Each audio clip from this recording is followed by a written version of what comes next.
تحریک پاکستان میں بھی اہل مری کا کردار نمایاں رہا ہے۔ پاکستان کے جن شہروں کو قائد اعظم کے قدم چومنے کا شرف حاصل ہے ان میں مری بھی شامل ہے۔ 1946 میں قائد اعظم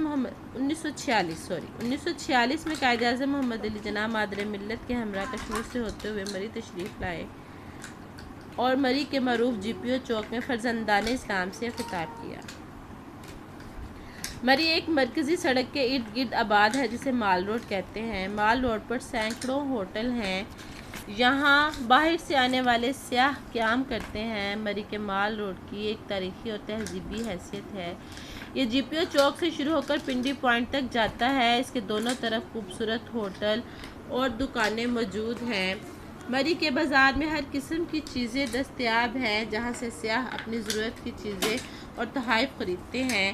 مری کے مال روڈ کے علاوہ پنڈی پوائنٹ، کشمیر پوائنٹ اور باغ شہیدہ بھی قابل دید مقامات ہیں۔ مری کے گرد و نواح میں نیو مری، گھڑیال کیمپ اور بوربن بھی دیکھنے سے تعلق رکھتے ہیں۔ نیو مری میں چیئر لفٹ اور کیبل کار سیاحوں کی دلچسپی کا محور ہیں۔ بچے، بوڑھے اور جوان چیئر لفٹ اور کیبل کار پر بیٹھ کر لطف اندوز ہوتے ہیں۔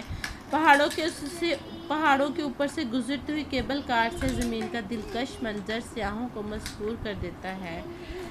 مری کے قریب گھوڑا گلی کے مقام پر اسکاؤٹ کی تربیت گاہ کے علاوہ معروف و مشہور لانس کالج ہے جو انگریزی دور میں انگریز بچوں کے لیے اور قیام پاکستان کے بعد پاکستانی بچوں کے لیے تعلیم و تربیت کا اہم مرکز ہے۔